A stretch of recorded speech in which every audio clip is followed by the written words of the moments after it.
Have you ever wondered how business strategies combined with spirituality and intuitive practices could evolve your success? Well, you are in for a great show because our guest today is the person that can help you with that and understand what is so special about that and what that's about. If you are new to the show, welcome. My name is Ellie. I'm the owner of ellieparvin.com, university professor and communication expert. I am the creator of Speak Live Online, a course that helps entrepreneurs improve their communication skills by doing live video, and the soon to be author this year of my first book. And I am so excited that you are joining us here today. If it's your first time, welcome. Please make sure you like and share this show with your friends or anyone that you think might be interested. Now, if you have not met my incredible guest today, Inga Deksne, she is a intuitive business and social media strategist. And she is an international entrepreneur, and I'm going to have her share her story with you momentarily. Now, Inga works with spiritual and intuitive entrepreneurs, showing them how they can combine their gifts and talents with business systems so that they can create profitable businesses and have impact with their work. And she is the founder of Magical Creators Community and the Magical Creators Live event. Now, Inga is one of those people that she just sees you. She sees you and she works with intuitives who don't naturally have a business background. Now, she is going to share more about her journey, her story with all of you in just a moment. I cannot wait to finally introduce to you my guest, Inga Deksne. Welcome to the show. Oh, thank you, Ellie. I feel really honored and excited to be on your show, and it's so lovely to hear your introduction. So I hope to live up during our conversation. Oh my gosh, you definitely will. And Karen and Melanie are here with us today. For for those of you, hi Karen, hi Melanie. For those of you who don't know, I actually met Inga through Melanie Moore, who you've seen on Communication TV twice, my first repeat guest. But it's through her that I had the great opportunity to meet Inga when they came out here to visit for the Business by Design Live conference. And the second, I was just telling her before the show when we were chatting that the minute I met her, I just felt so comfortable, so at ease. I could completely be myself. She had this complete, beautiful light and energy about her, and you could just tell her heart and soul are filled with compassion and service for others and to others. And Inga, I'm gonna zip it, cut my and stop talking because I really want everyone in the audience to know about you as the much of the things that I've learned. So please share a little bit about you and your journey and your story with our audience. I thought I could listen to you for ages. You're saying so many lovely things about me. So, I'm currently based in London, and I recently celebrated my 12 years anniversary living in London. Originally, I'm from Latvia. It's a small Baltic country near the Baltic Sea, and I call it my early midlife crisis when I decided to move to London because I used to be an English teacher in secondary school, and when I was asking myself what's next for me, it would be the same year after year, just different students, but life would be pretty much the same. And I wanted something more. And when I visited London, it felt like my soul place, like my soul city, as if I was born in my previous lives in London. I felt at home immediately. And then I decided to move out of the blue. I had no work, or I booked a hostel on the internet. And then I just started everything from scratch at the age of 33. So at the age of 33, Yeah, you my just early, decided to jump and move to London. yes. Wow. You have so That's much why courage. I mean, you went from being a what is it, the young school teacher for young children to, because you must have been very good at that. I mean, look at you. I've met you. You're so sweet. You're so compassionate. What made you think at that moment that you knew there was more that you could be doing? it was just that feeling that I wanted more. I loved my students. I took them on a field trip to London, which was like nobody did before that in our city. I took them for a 4 day trip to London to share my love for the city. And yeah, and I decided that I want to do it. I wanted to move from dreaming stage to actually implementing it. And we are lucky in Latvia. Teachers have 3 months vacation during summertime. So I moved in the beginning of June without any resignation letters. In August, I sent my resignation letter through fax to my schools. Thank you, Melanie. So it felt, it didn't feel scary. It felt excited at that time. And I think Wow. I was so sure that knowing English would be enough. Well, life taught me that it wasn't that easy, but I didn't realize all the obstacles I may be facing, and I just wanted it so much that I decided why not. I love that. That's so, thank you for sharing that, Inga. And even Melanie says not very many people are brave enough to do something so big and life changing. And to be honest with you, my husband is one of those people. He moved from Europe to the US. And I've always admired people who have made such a big jump like that. And English is a difficult language to learn. American English, the Queen's English, they're both difficult languages to learn. And frankly, throughout England, London I feel is a little bit easier, but there are different parts of England I don't understand the dialect, or the accent's a little different, and people talk fast. That on top of trying to get work, or like you said, you had 3 months vacation, you had that to fall back on, but 3 months isn't that long. Now, do you find that there was, because not only were you brave, but do you find that I know, I agree with you, Karen, I love risk takers, because you want to know why. I'm going to segue that for just a second. Thank you, Karen. I've heard this so many times in the last 2 years, that when people do the thing that we deem to be impossible, we can now see that it can be done. Like the man who first ran the mile in 4 minutes. Nobody believed you could run a mile under 4 minutes or in 4 minutes. And once one person did it, then more did.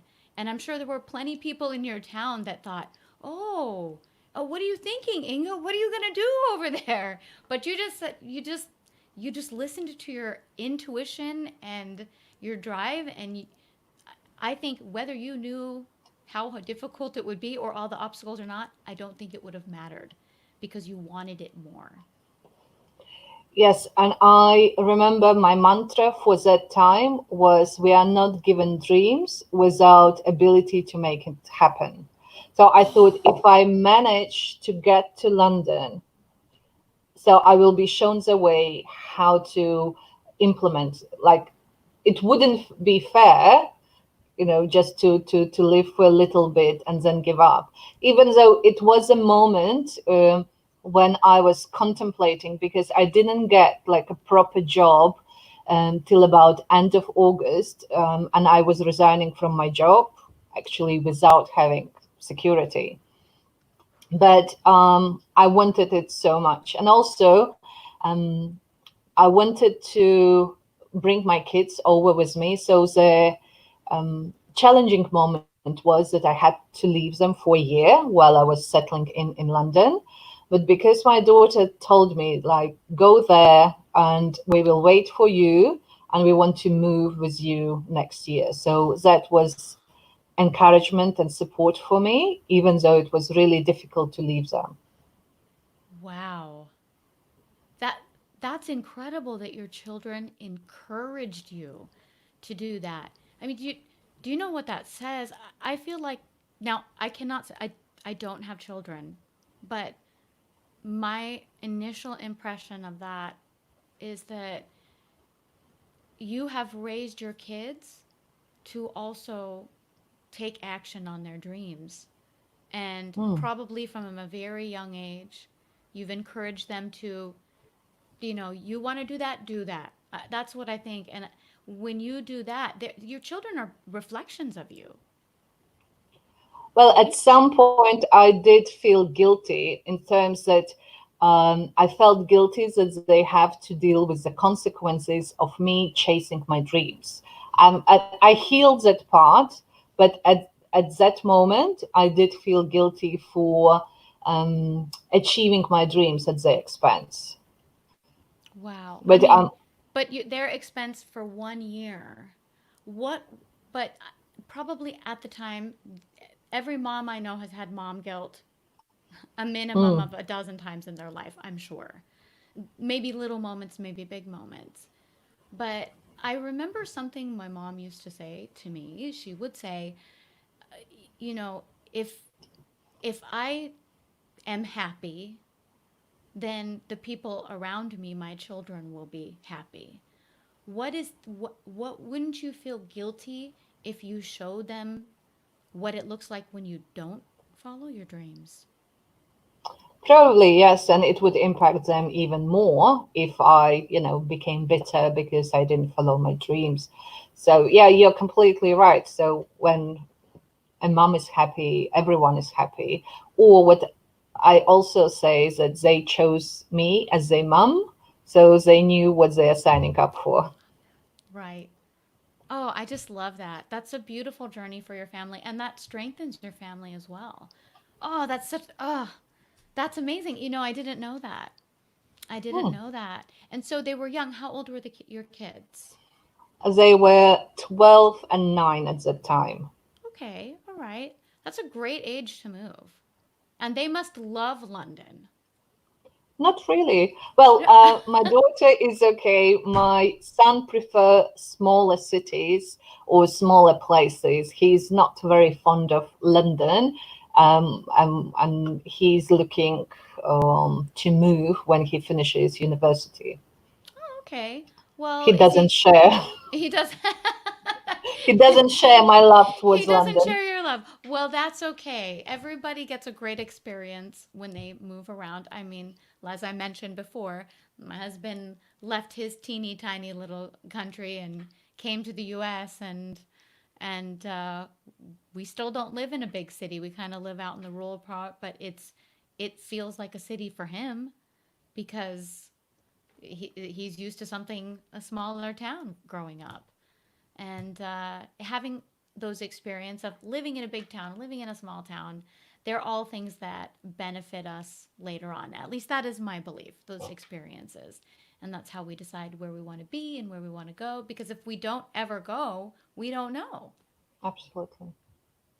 That's so wonderful. So now, what was your transition into becoming an entrepreneur? Because you mentioned that you moved to England. You didn't quite have a secure job right away.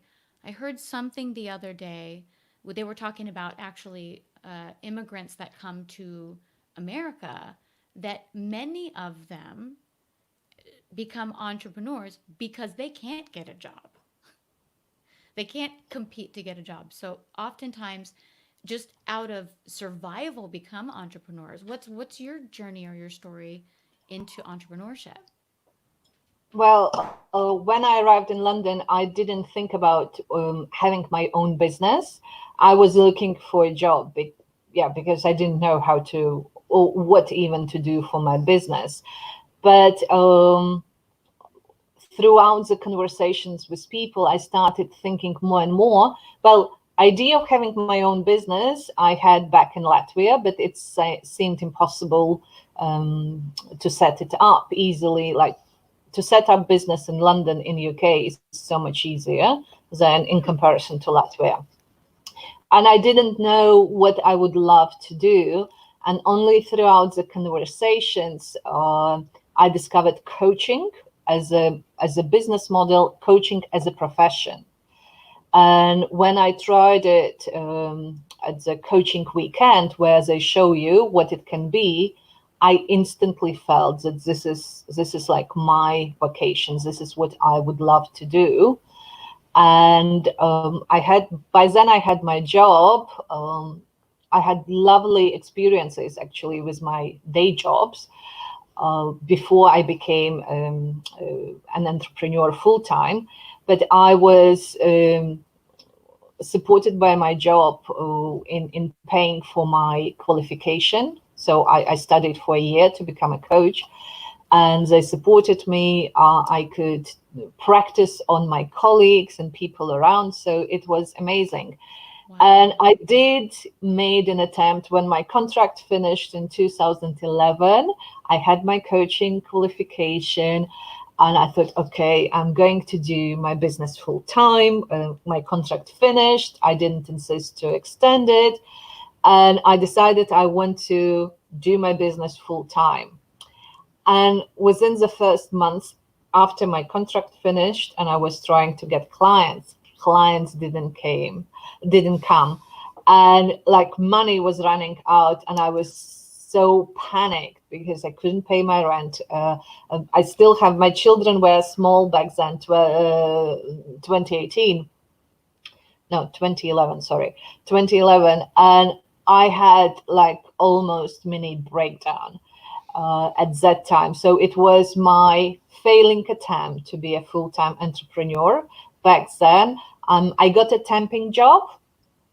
So I was kind of guided by angels or by higher forces. I was given opportunity to continue, support myself. However, that experience it scarred me a little bit in terms of my attempt going full time in business mode.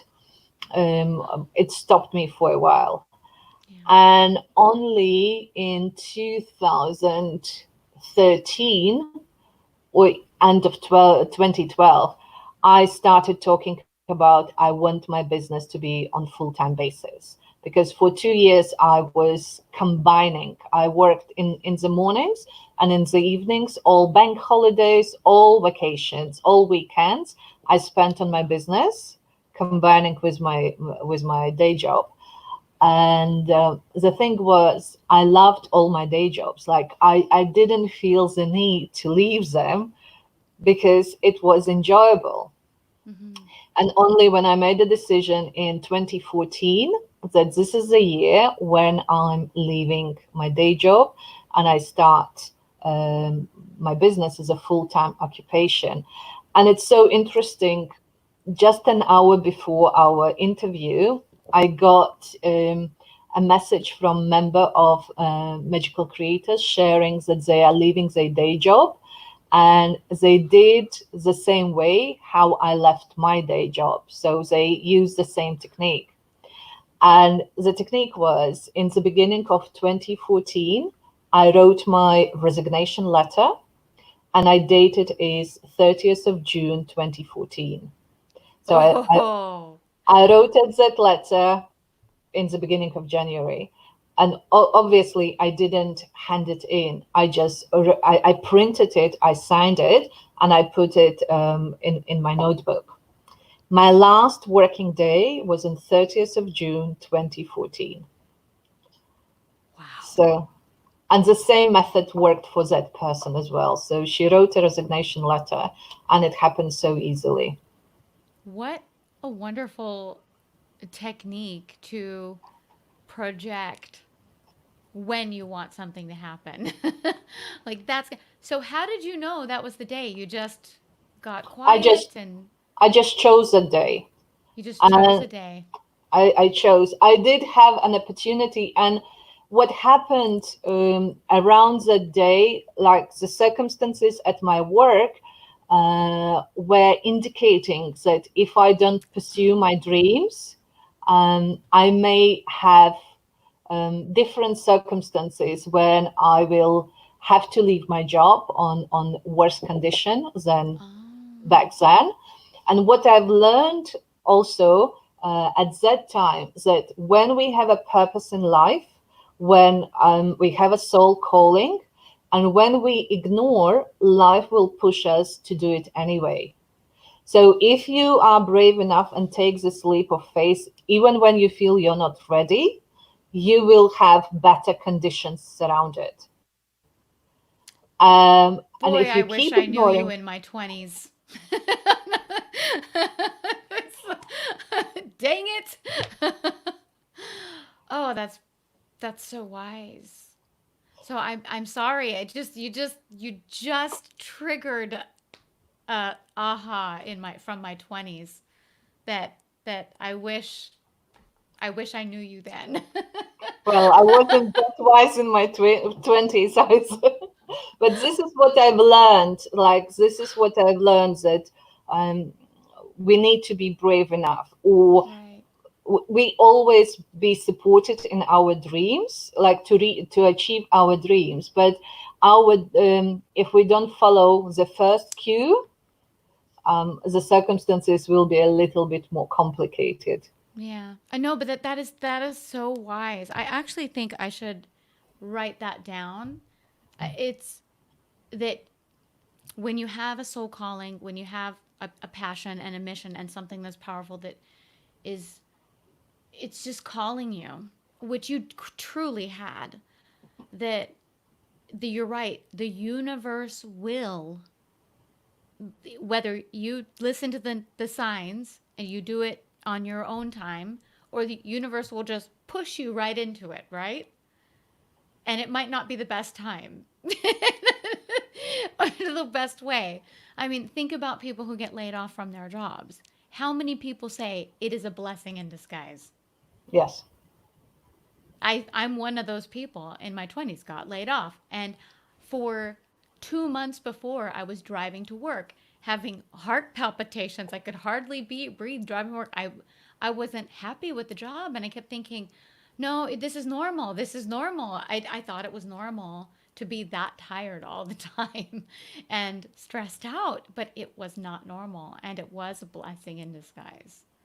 And had I listened and just quit, then I could have avoided the heart palpitations. So, but oh wow, that is so true. And so you just went in, gave your notice. Did you have the support of your company? Oh yeah, so they're very supportive. I have a new boss back then, and I could have stayed, but I just felt that I need to be brave and take that leap of faith. Yep, to be brave and take the leap of faith.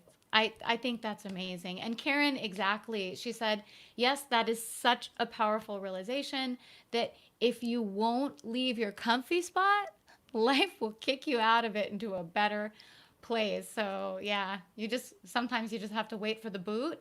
And I think that's kind of the great thing about having a coach like you and coaching is that like one of the members of your community, instead of waiting to get kicked out or in the behind when it's not the perfect timing for her, she actually took control in her own Mm. hands. I think that's that I'm going to take that away with me forever. Honestly. So then you started your business. Now was it strictly business strategy, marketing? Oh, funny story. So Mhm. it was coaching as such, as like it started with the coaching, but it also had the flair of social media.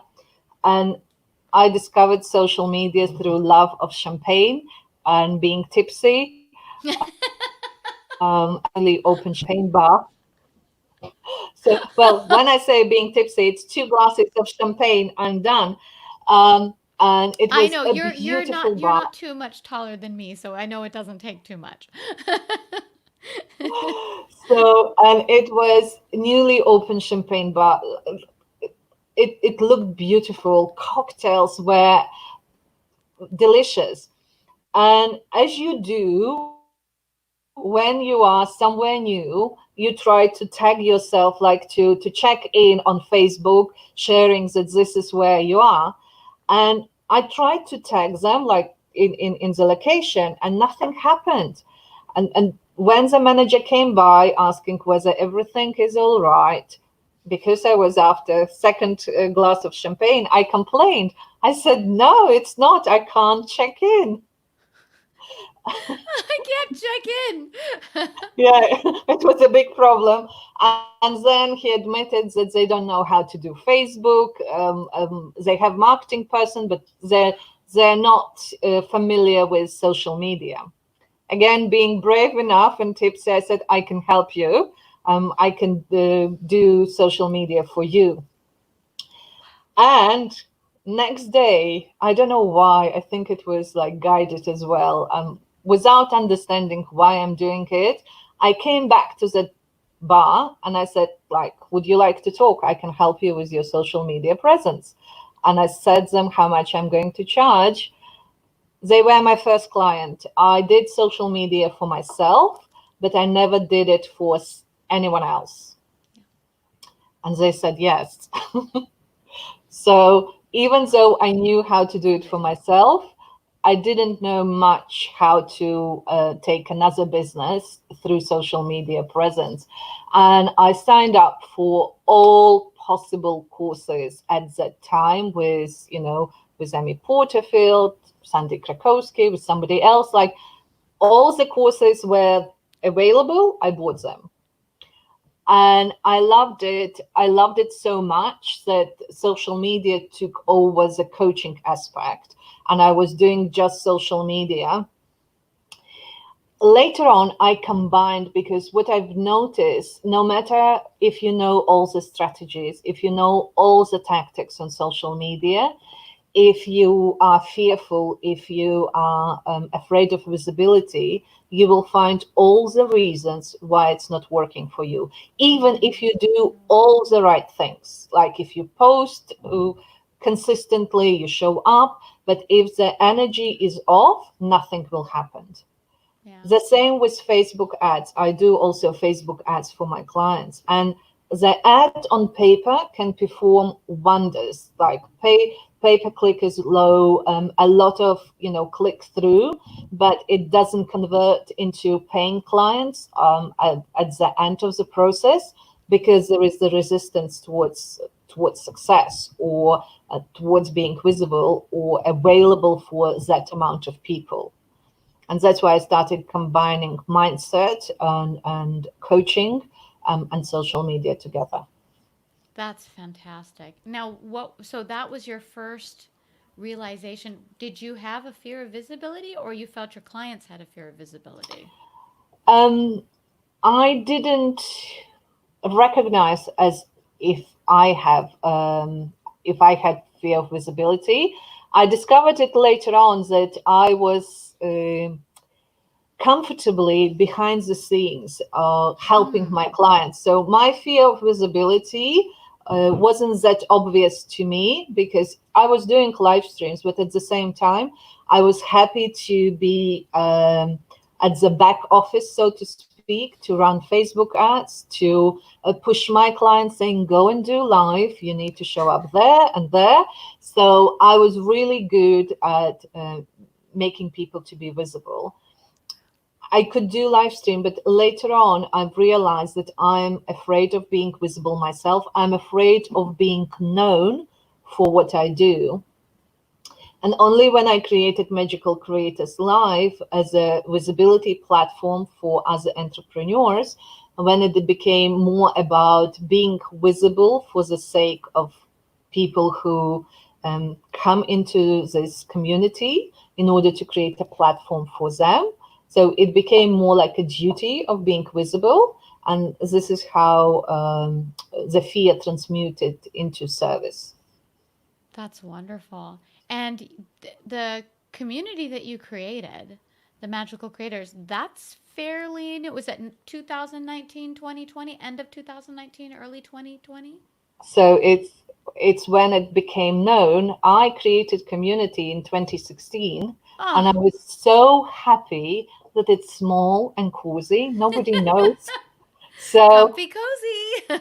yes, I was playing small without realizing it. I was telling myself a story that in order to be able to serve them at decent level, I better keep them small. And I think I called them 100 magical creators in the beginning, limiting from the get-go to 100 people. And somehow it was comfortable for several years. And it's only last year when I was encouraged to do the live event. We did the exercises at my client's event in the beginning of 2019. Mhm. And as a result of that exercise, I was suggested that I need to do live event myself. Funny story, because I had the scar of a live event before. Um, Oh, I, I organized a meetup, a free event, 15 people signed up, and it was in 2013. 15 people signed up, and nobody showed up. So I was in that empty room. And from then, I promised myself I will never put myself through this feeling of empty room. And that's why it was webinars, online meetings, where even if nobody shows up, first of all, you haven't left your room. Second of all, nobody knows that you are in an empty room, or you can repurpose your webinar later on. So for wow. me, organizing the live event was a big step, Right. but that event wanted to happen.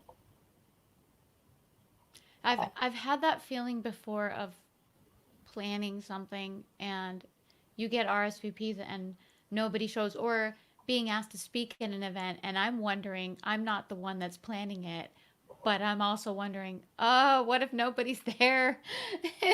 And you hope there's at least one person there. At least could be private, one on one. Hey, it's a one on one. This is like personal coaching.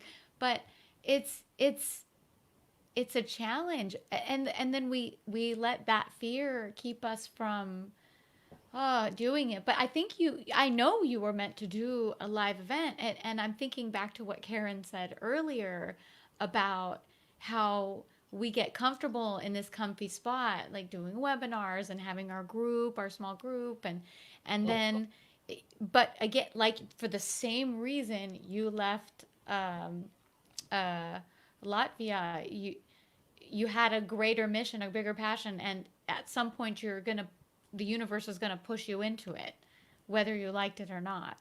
And it seems like you did. You had your event, and now after that event, so I have a question. Yes, you never were going to be letting that happen to you again, but then I'm sure through time you started to realize, well, there's things I can do so that doesn't happen again.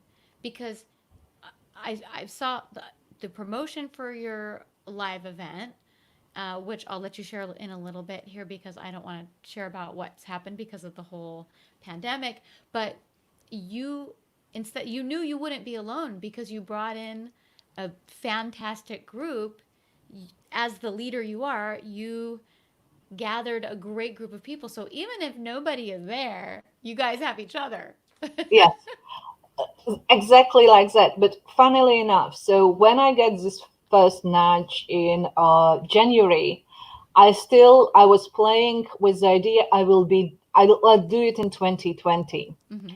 But that event has the life of its own. It has its own soul, and it started communicating with me. So basically, I was getting those nudges that the event wants to happen in 2019. And I know now why it wanted to happen. Because if I did event for the first time and we hit pandemic when nobody can attend live, it would be like a disaster in terms of experience. Right. Because I followed through and I was guided, like all the outline of the events, the speakers. I have a core speakers. We are five together, and I have guest speakers. So we started with the core speakers, and you are right. We agreed that even if nobody shows up, we good to go like one to one. And our first event, we had around 25, 30 people eventually in October. And what we experienced, it was, I, I knew that event is going to be like good. I didn't Mm-hmm. know that it will be, it's going to be so good from energy point of view. And also all the speakers, what happened, yes, when they presented their part, they were a speaker. When they listened to others, they became a participant and they Wow. benefited as a participant. So we learned from each other. Everyone shared their own expertise, and the rest of us were students at that point. And I also decided that this is a platform for spiritual entrepreneurs before they are invited to talk at Hay House or Mind Valley. They have this Mm-hmm. platform where they can practice, so where they build their foundation of visibility. Yes. And that's why some of the attendees that were attendees at the first event, they became guest speakers at the second event. And this is what I plan to continue. So if somebody wants to be a speaker, they need to experience the event as an attendee at least once. Right. So they uh, understand the energy of the yes, room and yes. the energy they're going to bring as a participant or even as a speaker. Now, for anybody who wouldn't be familiar with Hay House, I know what Hay House is because I've read enough entrepreneurial books from people from the UK. but but would you want to share what Hay House is? So Louisa Hay was, I think, like a pioneer into healing, making alternative therapies more mainstream, like when you can heal yourself the way how you think, not just traditional medicine or combining with traditional medicine. And I think it's a place for authors who speak about mindset or different energy modalities. It's their way of becoming visible when they become published. So it's a publishing house, and it's also a personal development Correct. organization. The Correct. same Mind Valley is a well, it's considered to be Mind the Valley. largest personal development event. Yeah, it's a big deal. So if you haven't heard of it, now you've heard of it, everyone. But yeah, if you get into Hay House or they ask you to speak or they publish your book, it's a big deal. It's a big deal, and it's a goal for many people in the spiritual and healing space to that who want to write a book to be published there or be involved with them. And this you're doing actually a service not just to your your clients and customers or people in your community, you're doing a service to the people that you're inviting to come and speak, that you see their worth, you see their gifts and their contributions, and you're allowing them. I love that you're allowing them this venue to get comfortable and practice and still learn at the same time. Yes, because like one of the conditions in order to be recruited by Hay House or Mind Valley is that you have a large following from the beginning. Mm-hmm. I want so magical creators to become that platform where people build their following, where they get recognition, and then they are pursued by big publishing houses. It sounds like it is that platform, and it will just keep growing. And I think that's incredible. So now you mentioned before that you did have a live event scheduled this year. Yes. Now, did you still continue with the event, and what how did you pivot with what was going on? So in the beginning, I was so certain that all the restrictions will be lifted up by the date when event should have happened, and it was on 22nd and 23rd of May. I planned 2-day event, and I planned all different activities before and during the event, and in between those 2 days. And I didn't want to cancel it or to postpone, even though at tiny second it was tempting to postpone. Like in March, when the venue sent me an email saying all the events are cancelled. It was like a tiny temptation. Oh, it means I don't need to promote. I don't need to worry about the promotion till some time. But I recognize that it's this temptation of playing small, and this was a sign for me that we need to go ahead anyway.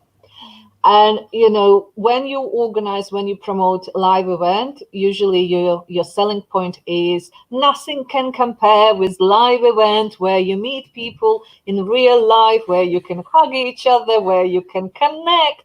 Nothing can compare with that. So this promotional line couldn't be applied anymore. So some copy had to be changed. No. Yes. So, and even though, and it seemed like I'm doing this event again from scratch in terms of experience.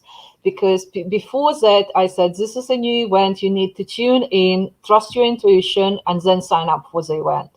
So this time I used the same approach. I said, nobody knows whether the energy can be transmitted on the online space, the same what we felt at first event. Tune in. If your soul is calling, even if it doesn't make logical sense, you need to be at the event.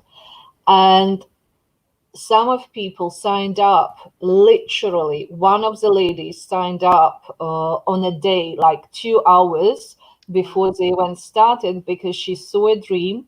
In the beginning she was kind of talking herself out logically, saying that she doesn't need to attend another event, but her soul was calling. And so she sent me a message in the morning, bought a ticket, and attended, and it was mind blowing and life changing for her. And I Wow. was so happy because I know when we follow that nudge, despite the logics, the magic happens. And what happened energy wise, even though it was online, it didn't feel that we were in separate rooms. We were in the same space. Energy was palpable through computers. And what's also what I've noticed and got like clear understanding about the impact of this event is that you can't escape transformation. Sometimes when you attend the event, yes, you get aha moments, you get inspiration, you get some knowledge that you need to go and implement. At this event, even if you do nothing, which is impossible, even if you do nothing after that event, you still transformed during those 2 days, because the energy transforms. And it also transforms all the speakers. It transformed me. I'm completely different person. Like before and after the event, completely different personalities. So I can actually see it. I could I follow been following you on Instagram for a while, and I could see just you kind of catapulted. It's almost like instead of climbing up a mountain to the peak, you just took one big jump and you got there. That's how your energy has shifted, at least what it looks like on Instagram. mm, Huge shift this just is from how I a feel. person who's been following you for a while. Huge shift. Huge. And it's so good that you're sharing that and saying that, because sometimes when we do those big, hard things for others, we actually, the byproduct of that is we actually grow ourselves. Would you Absolutely. say? Yeah. And really Absolutely. you surround yourself with great people. And would you say that you just know how to pick the people to surround yourself with, and be part of your community or be part of your speakers group? And I mean, would you say that that's something that you have a gift as well in? I think so, yeah. Well, I always consider it to be luck that I attract the best people. And I'm incredibly grateful and I'm lucky for my core team of speakers who agree to um, get on this journey with me because they didn't know what to expect. They just trusted my vision and they are behind that vision. And also, I got, because what happens at this event as well, we did a prize draw where 10 attendees won a session with one of the speakers. And it was so guided. Thank you. It's Yeah, Karen, you're right. Karen actually read my mind. I'm like, that is not luck. true, You don't meet people or build your people because lucky. I used to think true, luck, but it is not luck. It is destiny. 100%, 1,000%, Karen. true. Sorry. I just had to share that because I Yeah, she was yeah. reading my mind. It, I agree. Yeah, it wasn't like I realized that. It's just what I used to think. And so one of the speakers shared that they had this session and how it changed that person's life completely just after being matched with that particular expert. And Wow. for me, and it was my why, like being a part of the ripple effect of goodness. When I know that, yes, I haven't done that session myself, but I made it happen. And then that person, she has a huge business dream. She's going to impact like millions and millions of people with her work. And I know that I'm part of that ripple effect. So, and this is why magical creators were created, because everyone has magic and then it amplifies, and people impact their clients and then their clients impact their clients. So it's a ripple effect. Absolutely. You're saying this now, and I drink these teas called Yogi Tea, Mm, and that it's ginger tea. But here's what it says. This is you. This is you. The tea I'm drinking, it encompasses everything about you. It says, create the sequence of goodness. Create the sequence of goodness. Consequences will be always good. mm, lovely. And there's a bunch of different, I've never seen that one before. It's the first time I've ever seen that. And it's on the day I'm interviewing you. And that's exactly what you're doing with the Magical Creators community and the live events and your speakers. Wow. Oh my gosh. It's just amazing. Well, I mean, I actually had other questions.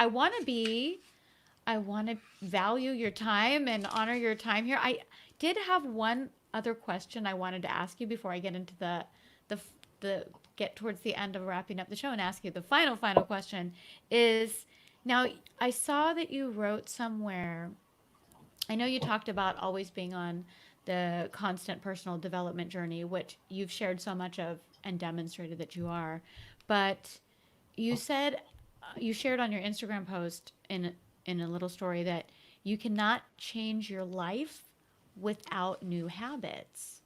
Mm. And are and I'm sure this was something that you were sharing with your community, but probably have experienced it yourself. Is there a new habit that you've worked to implement in 2020 to tweak your life or change your life just that little bit more? Um, yes, and it's creating new habits is a constant battle. So, because it requires you to become a different person. But as I mentioned, it became easier because the energy changed. Yeah. But also, like with this event, it required me to change and going from the working in a back office, so to speak, being behind the scene. It pushed me or encouraged me to become on the front and taking a leadership position, and then trying to develop leadership skills and leadership lifestyle. Start thinking, at the moment I don't have my own team, but I start shifting my thinking and living my life as if I have a team, and I put new practices in place, which would include communicating with my team. Right. Or like knowing that to do spiritual practices like meditation or even yoga in the morning, this is a habit I keep developing, because knowing that I need to be responsible for my energy levels, to have good health. So this requires changing your habits, and having new ones. That's great. So you're doing yoga almost every morning? Well, almost, yes. In order to support one of the member of our community last week, we spent 5 days in a row because she was running live classes at six Oh. o'clock in the morning. I wanted to support her without checking the beginning time. It turned out 6 a.m. And then we spent almost an hour every morning at 6 a.m. But it was also community spirit, because I decided that I want to grow community. I want to grow community spirit and belonging. And that's why I wanted to support one of the members. And she's like the first of many I want to support with community love. And this required changing my habits. That's very kind of you, getting up at 6 a.m. to support your community. That is true community development when you'll adjust your time. So and it's always better to wake up early. One day when it's really important to me, that will probably be a habit that I will shift, going to bed earlier and waking up earlier. But yeah, that might be for 2021. I'm thinking because I'm not too excited about it right now. But Something tells that's me something tells me that it will happen earlier. I don't know why. you This know is what what? I'm thinking on. It probably will. It's been like this. It's been like this, but there are some challenges that that I have a very different schedule from my husband, work schedule wise, because his customer right now is in Germany, so he is working kind of opposite hours from me. So our schedule has to shift so we get to spend some time together. So, but once that project is done, which probably will be before the end of the year, so I think you're right, then it will be a lot easier if we're going to bed at the same time. And and, and I think you're right because that project is going to be ending in a few months. So you're right that you said that. Oh my gosh, you're right. But yeah, that's good. I love that. I love that you do that, and I love that you support the people in your community. And really, that's how it should be. And you do your best to try to support the people around you, so that, like you said before, developing leadership habits. When you do those things, then they will become leaders in their own communities doing the same thing for people in their community. So again, creating that ripple of goodness out there in the world. I love that, Inga. Now, one of the things I always ask my guests is, because this is communication TV and I am obsessed with communication, is that how do you define communication and what does it mean to you?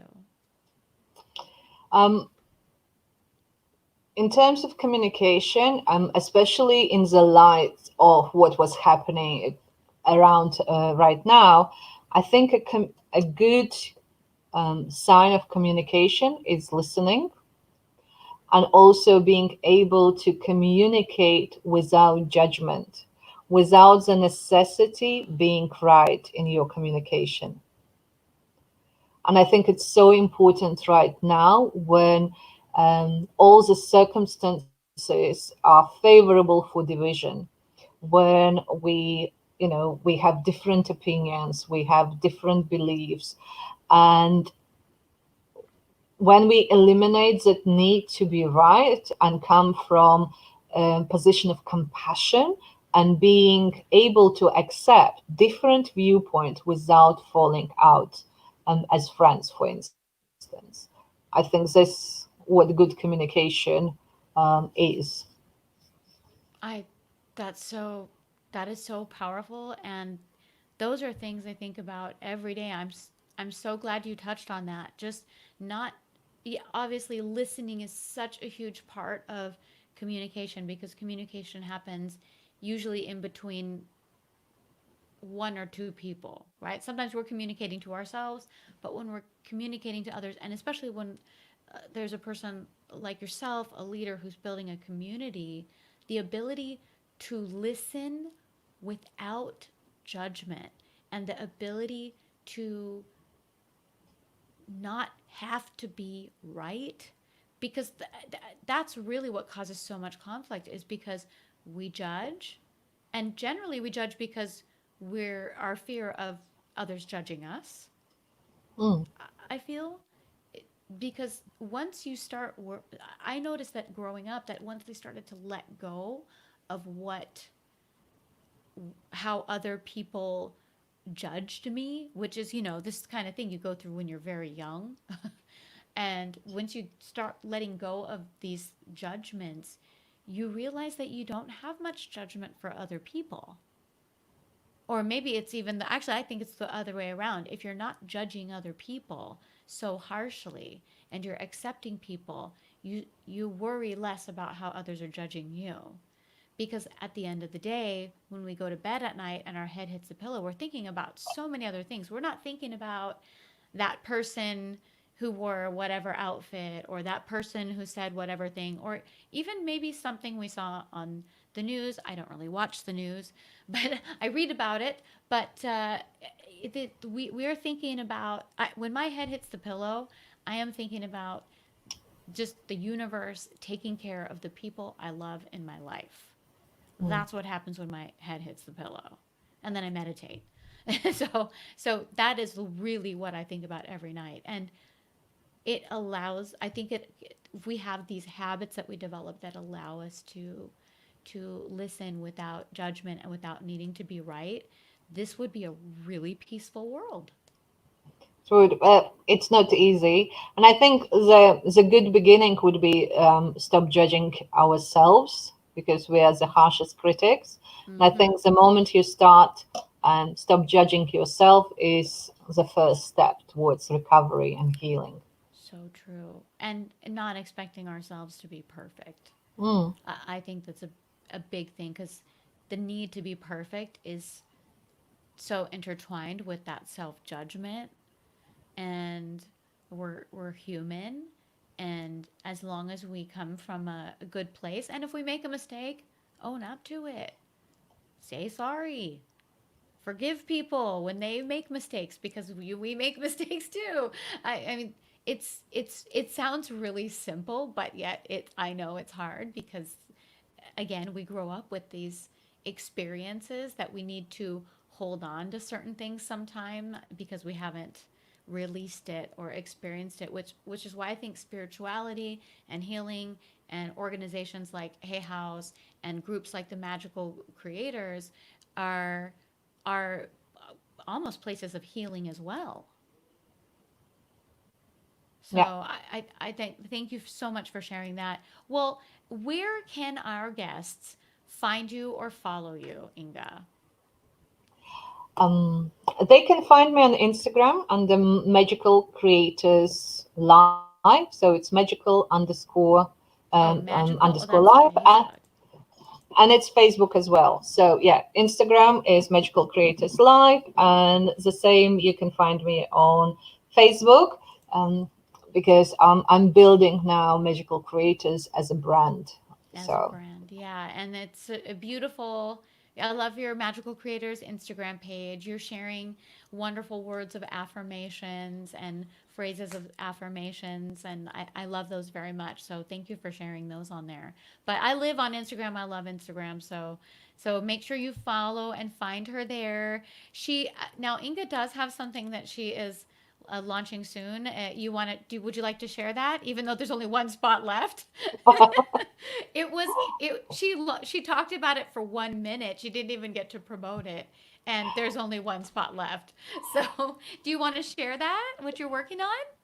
yes, and I wanted to make it's the first place actually with the pub, well, almost second, because I posted it on my Facebook profile as an idea that I want to do live event this October, manifesting also the circumstances that it will be allowed, it will be easy, and Magical Creators Live will take place at some point in October. So if you follow me on any of the platforms, please do follow, and keep the.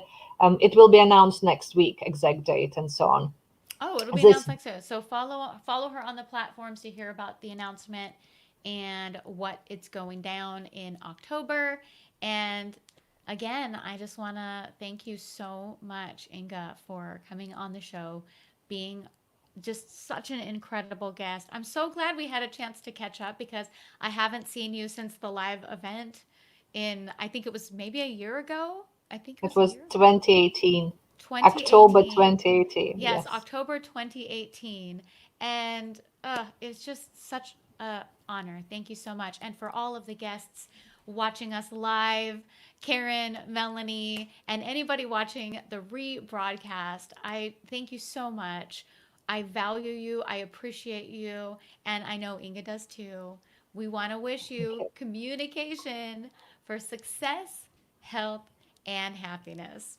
Ciao for now. Thank you.